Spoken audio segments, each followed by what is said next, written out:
I guess I want to start where we were last time, where we go from commercial to residential. And if you just could give me a sense of what the market is, particularly on the commercial side, I think people would be very interested in your perspective. For me, commercial real estate's been really good this year. We sold a large 250,000 square foot warehouse over in Caroline County in Denton. We had several big transactions over here this year.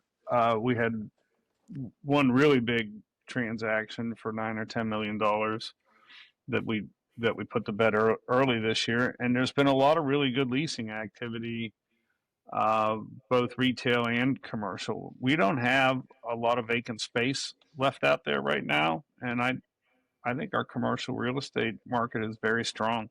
Why do you think that is, Chuck? I mean, who's investing in those properties? Can you profile them, or is there a unique story with each one? I think there's a unique story with each one. The big one that I was telling you about here in Easton was actually a tenant buying their own building that they had been renting for years, and the one over in Caroline County was a decoupling of the business owner selling the building to an investor for the lease. The interesting thing on both of those deals is they're aberrantly huge deals for here, and it seems like we have plenty of investor buyers that are now interested in the mid shore or the eastern shore as a place to seek alpha for a good return on investment real estate. I would say that's kind of something that I've noticed a big change. Like we have where it used to always just be local people that were interested in investing here. We have people from outside the area with money coming in from other areas, almost not quite institutional, but feels like an institutional buyer because they're so otherwise detached from our market. The other area of commercial that always gets people interested is the retail side of it. And I'm wondering if there's good news on that front. I think the retailers are doing really well. I mean, I talked to some folks that say they're suffering a little bit with inflation and cost of goods, but the restaurants seem to be doing really, really well. The feedback that I've gotten, there's some people that are some places say they're struggling a little bit, but we haven't.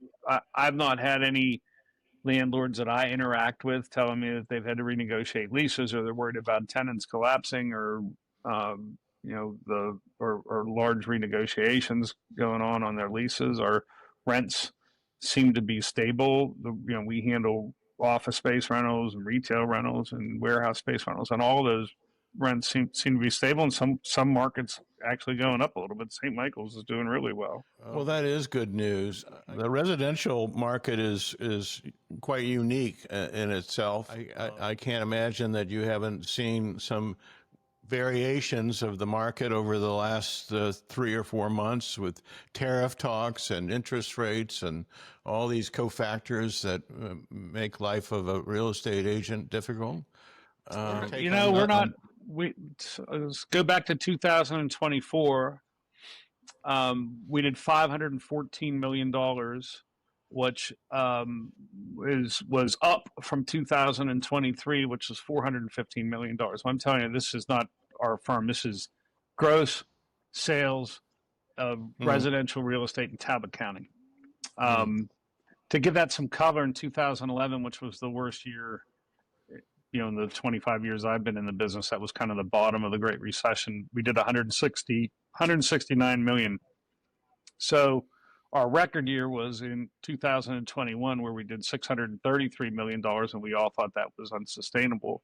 But still, in 2024, which was widely advertised by Business News as one of the really poor year nationally for real estate sales, we did $514 million, and it wasn't skewed towards large properties because we still did 568 transactions, which is still a really healthy amount of unit count for us. This year, at the end of May, we're at $180 million, and at that exact moment last year, we were at $184 million with 210 units sold versus 208 units sold last year. So we're almost exactly where we were this time last year, with 2 additional house sales in 2025 over 24, 24 over 25.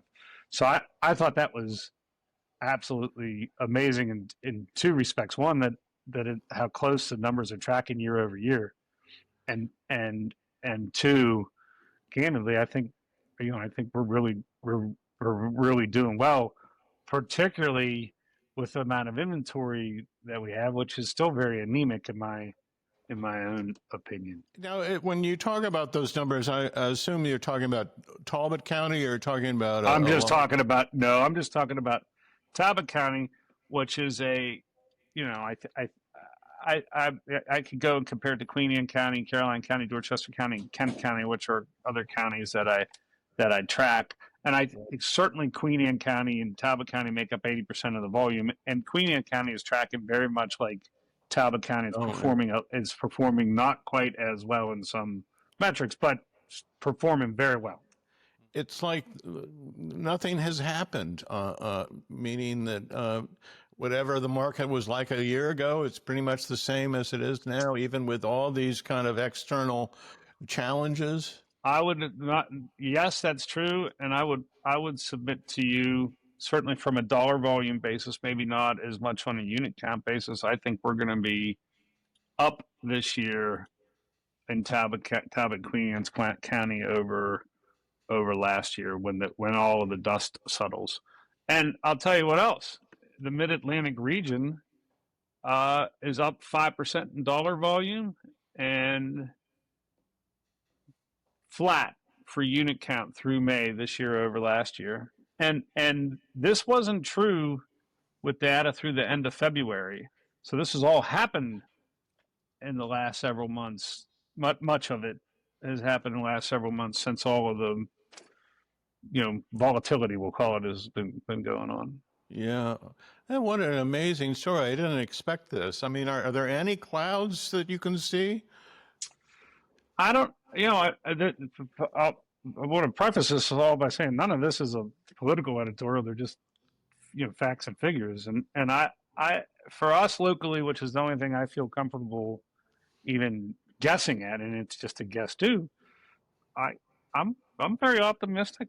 I think that, we've gone a long time without any discretionary sellers and buyers. And as I've said to you before, right now, most people aren't selling their blue house to buy a red house, if they've got a really great mortgage, which they want to try to preserve. So we've been running on, largely in the residential world, on sales that needed to happen. Somebody, relocated or, sadly passed away or whatever, and the inventory needs to be moved. I mean, that's really been the preponderance of where the market comes from. And, pretty soon people will get bored enough. I think they will stuff will start to sell. Yeah. I felt like in the last quarter of last year that the lack of inventory was also protecting the prices. In other words, the people's inability or unwillingness to do a higher interest rate was restricting supply so much that it was actually protecting our prices. And that if we got any meaningful amount of inventory, prices could correct. It wasn't, 6 months ago, I kind of was worried about that. Mm-hmm. I don't feel like that now. I think we could take more inventory, and it would just it would add to volume.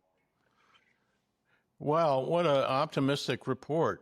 Thanks so much. It's a beautiful town and county and a wonderful place to live, and we're going to do just fine.